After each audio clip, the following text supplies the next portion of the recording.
Hotel থেকে খাওয়া দাওয়া সেরে আমরা চলে এসেছি বোট স্কাই করতে।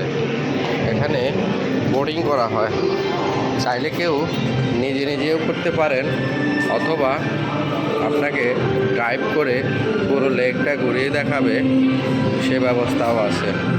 আর এখানে সুন্দরী রমণীরা আপনাকে স্বাগতম জানানোর জন্য দাঁড়িয়ে আছে। আর প্রচুর দর্শক আছে এখানে। আর এখানে দেখানো হয়েছে কিভাবে কোথায় কোথায় এভাবে কতটুকু সাইট সিন করা যায় তার একটি দৃশ্য।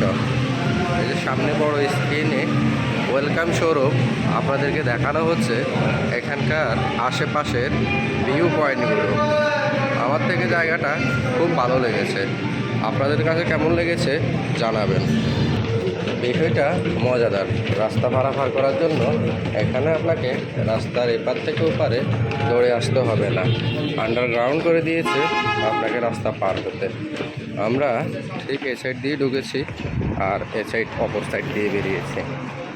তো আমার ডাইনে লেক শুরু, সামনে এসে আবার বামেও লেক। আমার মনে হয় কোথাও একটা দিক থেকে শুরু করবে, আবার কোথাও একটা দিকে এনে আপনাকে নামিয়ে দেবে। এখানে সারিবদ্ধভাবে বোটগুলো রাখা আছে, যে যার চয়েস মতো বোটগুলো নিয়ে বেরিয়ে পড়ছেন। আর লাইফ জ্যাকেট বাধ্যতামূলক। চলুন দর্শক, আপনাদেরকে আমরা লেকটা ঘুরিয়ে দেখাই একবার। এখানে পুরো লেকটার ম্যাপ দিয়ে রেখেছেন, কোথায় কোথায় যাবেন, কোথা থেকে আবার কোথায় ফিরে আসবেন। আর আমাদের গাইড আমাদেরকে এখন একটা জায়গায় এনে দাঁড় করিয়েছেন। মনে হয় উনি কিছু গুরুত্বপূর্ণ বক্তব্য রাখবেন।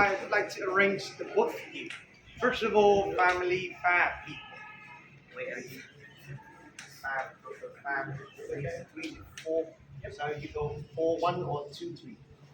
2 and 3. 2 and 3. Which one 3? Which one 2? এখানে আমাদেরকে এক একটা গ্রুপে ভাগ করে দেওয়া হয়েছে। 3 জন, 4 জন, 4 জন, 3 জন, 3 জন, এভাবে আমাদেরকে ভাগ করে দেওয়া হয়েছে বোটে ওঠার জন্য। আর বলে দিচ্ছে যাতে লাইফ জ্যাকেটগুলো আমরা খুবই ইমার্জেন্সিভাবে পরে নিই, কারণ লাইফ জ্যাকেটগুলো না পরলে বোটে উঠতে দেবে না। আর লাইফ জ্যাকেট বাধ্যতামূলক। আর বলে দিয়েছে যদি কারো কাছে ছাতা থাকে অথবা রেনকোট থাকে তাহলে যেন সেগুলো পরে নিই, না হলে যে কোনো মুহূর্তে বৃষ্টি আসলে ভিজে যাওয়ার সম্ভাবনা আছে। এবং দেখা গেছে এখানে মোবাইল থাকবে, ক্যামেরা থাকবে, তো সেগুলো ভিজে যাওয়ার সম্ভাবনা থাকে। এই চলুন দর্শক, দেখা যাক আমাদেরকে উনি কোথায় নিয়ে যায় এবং কোথা থেকে শুরু করে। আর ঢুকতে এখানে প্লাস্টিকের অথবা কাগজের বানানো একটা ড্রাগন দেখতে পাচ্ছেন। এটা সম্ভবত ওনারা আমাদের জন্য ওয়েলকাম স্বরূপ রেখেছেন।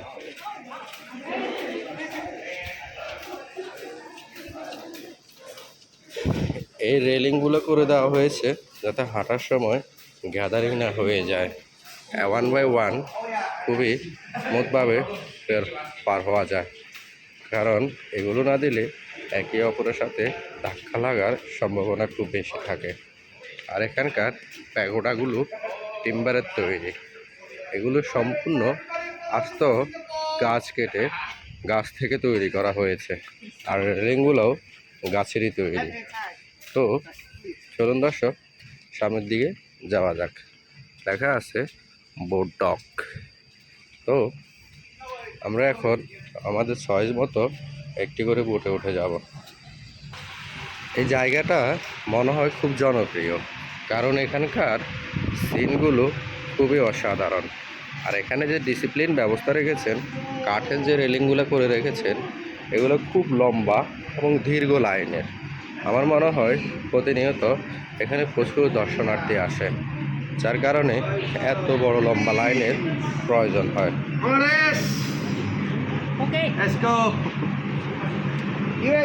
হ্যাঁ, তো এখন গাইড আমাদেরকে খুব মজার ছন্দে ওয়েলকাম করালেন, বিভিন্ন দেশের নাম ডেকে আমাদেরকে ডেকে নিয়ে আসলেন। যাই হোক দর্শক, এই পর্যন্ত ঠিকঠাকই আছে এবং খুব ভালো লেগেছে। সামনের দিকে দৃশ্যগুলো দেখার জন্য সাথে থাকুন। এখানে এসে লেকটা দুই দিকে বিভক্ত হয়ে গেছে।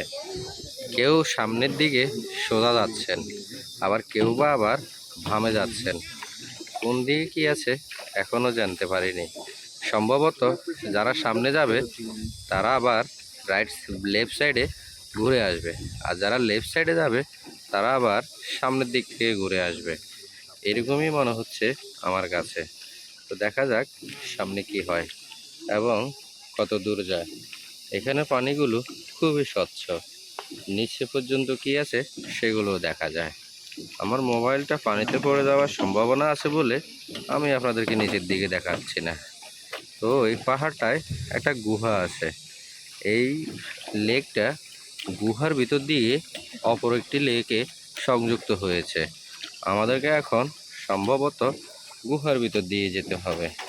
সে পর্যন্ত সাথে থাকুন। এখানে পাতিহাঁসের বাচ্চাগুলো খেলা করতেছে। বিষয়টা খুবই সুন্দর। ওরা এদিক ওদিক ছুটাছুটি করতেছে আর ডাকাডাকি করতেছে। আর আমাদের বোটের সামনে আর একটা বোটে ধাক্কা লেগেছে, আর একটু হলে ওরা পড়ে যেত। যাই হোক, বেঁচে গিয়েছে। এখন আমাদের বোটটা ওখান থেকে রওনা হবে। তো চলুন দর্শক, আমরা আপনাদেরকে এই লেকের গুহাটা এক্সপ্লোর করে দেখাবো। এখানে লেখা আছে হাংলাম হাংলাম লাম গেপ। এখানে এটা সম্ভবত এই লেকের নাম। 60 মিটার উল্লেখ করা আছে। সেটা অবশ্যই লম্বা হবে, প্রস্তুত 10-15 মিটারের মতো। সেটা আমি নিজের চোখে দেখতে পারতেছি। আমার মনে হয় এটার দূরত্বটাই এবং লংগেস্টটাই উল্লেখজনক, যে এখানে 60 মিটার লম্বা, এটাই বুঝিয়েছেন। দেখুন, এটাকেও ঠিক হালং বের ওই লেকটার মতোই দেখা যাচ্ছে।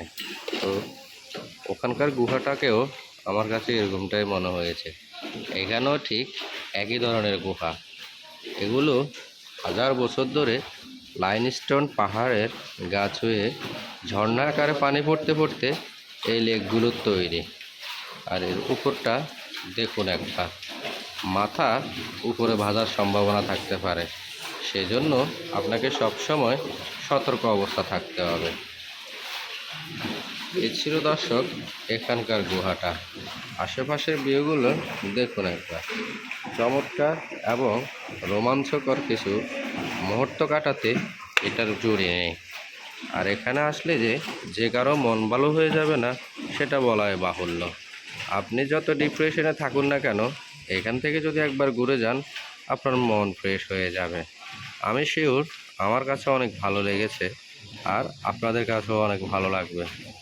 ওনারা আমাকে ঘোরাতে ঘোরাতে অনেক দূর পর্যন্ত নিয়ে এসেছেন। আমরা এখন গুহাটা থেকে বেরিয়ে চলে এসেছি। এখন এই যে গুহার দ্বার দিয়ে আমরা শুধু সামনের দিকে এগিয়ে চলছি। আর আমাদের ওপর সাইডে আর একটা গুহা আছে, ওখানেও একটা ঘাট আছে। জানি না দর্শক আমাদেরকে কি ঘাটে নামাই দিবে না আরও এক্সপ্লেন করাবে। তো চলুন দর্শক, আমরা আস্তে আস্তে সামনের ভিউটা দেখতে থাকি। এখানেও একটা পুরনো আমলের টেম্পল দেখতে পারতেছি। এই টেম্পলগুলো নাকি 600 বছরেরও পুরনো। কেউ কেউ বলে 660 থেকে 68 বছরের পুরনো। আমার কাছেও ঠিক অনেক পুরনোই মনে হয়েছে। আপনাদের কাছে কেমন মনে হচ্ছে জানাবেন। আমরা এখন এই টেম্পলের গা ঘেঁষে সামনের দিকে এগিয়ে যাব। চলুন দর্শক, উপভোগ করতে করতে সামনের দিকে যাওয়া যাক। আমার দলের দুটো বোট সামনেই আছে, ওরাও মাঝিকে হেল্প করিয়েছে। আর সম্ভবত আমাদেরকে এখানেই নামিয়ে দেবে। আর আমরা এখান থেকে এই টেম্পলটা সাইট সিইং করে অপর সাইডে গিয়ে আবার বোটে উঠে ওই যে গুহাটা দিয়ে আবার আমাদের নির্ধারিত স্থানে ফিরে যাব। হ্যাঁ, আমাদেরকে ঠিক এখানে নামিয়ে দেওয়া হবে। এই টেম্পল এলাকাটা ঘুরে তারপর আমাদেরকে এখান দিয়ে এসে আবার ওই স্টেশনে উঠতে হবে। ওখান থেকে আমাদেরকে আবার এই গুহার ভিতরে দিয়ে অপর সাইডে আমাদের নির্দিষ্ট জায়গায় নিয়ে যাওয়া হবে। তো চলুন দর্শক, আমরা উপভোগ করতে থাকি।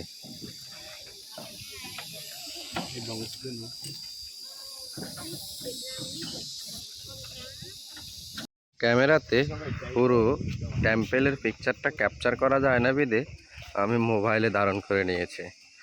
ক্যামেরাতে ক্যাপচার করা যায় না অর্থাৎ আমি যে অবস্থানে দাঁড়িয়ে আছি সেখান থেকে এটা অনেক কাছে, আর ক্যামেরা দিয়ে নিতে গেলে এটাকে যথেষ্ট পরিমাণ দূর থেকে নিতে হবে। ঠিক দর্শক, আগে যেমন বলেছিলাম আপনার নিনবিনে ওই যে একটা রাজবাড়ির মধ্যে নিনবিন প্রাসাদের মধ্যে যেরকম একটা টেবিল রাখা আছে, এখানেও ঠিক একই স্বরূপ একটা টেবিল রাখা আছে। আর এই টেম্পেলের ওঠার সময় দুই পাশের সিঁড়িতে ড্রাগনের মূর্তি স্ট্রাকচার করা। তো চলুন দর্শক, সামনের দিকে যাওয়া যাক। আমার মনে হয় উনি এই নিনবিন এলাকার রাজা ছিলেন। এখানে সিভিল স্ট্রাকচারে কারুকাজ করা আছে, ঠিক আগেরটার মতো যেরকমটাই বলেছি। এটাও ওল্ড টেম্পেলটা গাছের তৈরি, পুরো একটা আস্ত গাছ দিয়ে এখানকার টেম্পেলগুলো তৈরি। জাস্ট দেখুন একবার, ওয়াও!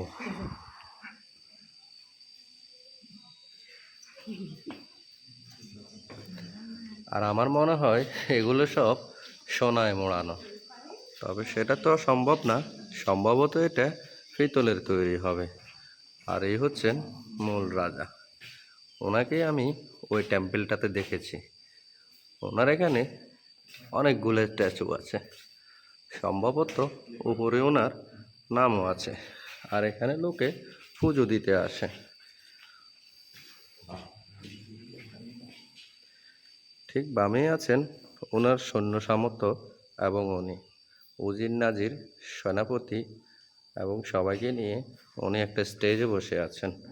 আর ঠিক ডান দিকেও একই রকম স্মৃতিস্তম্ভ। এগুলো মনে হয় 1000 বছরের পুরনো এবং অনেক ঐতিহ্যবাহী।